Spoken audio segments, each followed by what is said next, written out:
up, y'all?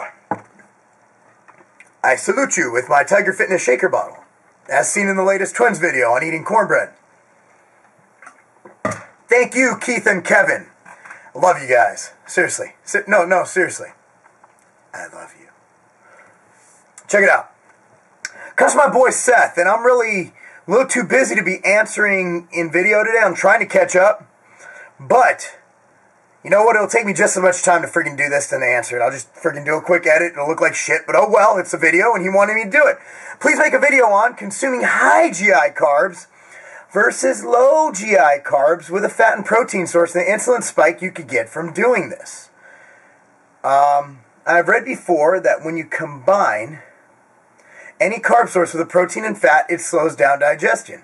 Just about everyone I talk to is trying to tell me they cannot eat white potatoes and anything that's not a low GI carb source when dieting for a show. I disagree. I competed in the spring and ate anything I wanted to fit my macros. If I felt the need to get away from eating the same thing, anything from angel food cake to Pop-Tarts got the same results.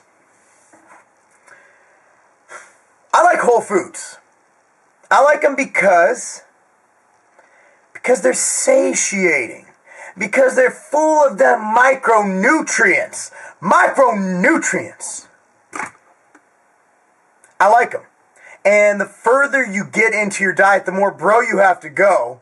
Because a lot of the yummy foods aren't, let's say, low fat if you're on a higher carb diet. A lot of times you can find some low fat gems like those caramel rice cakes, but those are bro. Rice cakes are the definition of bro. It's brown rice in a cake. Alright, I guess that doesn't count. White potato versus sweet potato doesn't make a fucking difference. They're both full of micronutrients, and they're both full of potassium, and they're both awesome. And when you combine a carbohydrate and a protein, a high GI carbohydrate, with a protein source, it actually increases the insulin spike from just the carbohydrate source alone. However, it doesn't matter. What matters at the end of the day, insulin control, insulin can be an appetite thing. It can make your appetite go crazy. I found controlling insulin makes my appetite much smoother, and it makes sense to me scientifically as well. In the grand scheme of things, for fat loss, it's calories in, calories out. And of course, macronutrients play a role. Protein, fat, and carbohydrate. You want adequate protein, which is usually a gram per pound of body weight, up to 2 grams, or even more for some people on really high calories.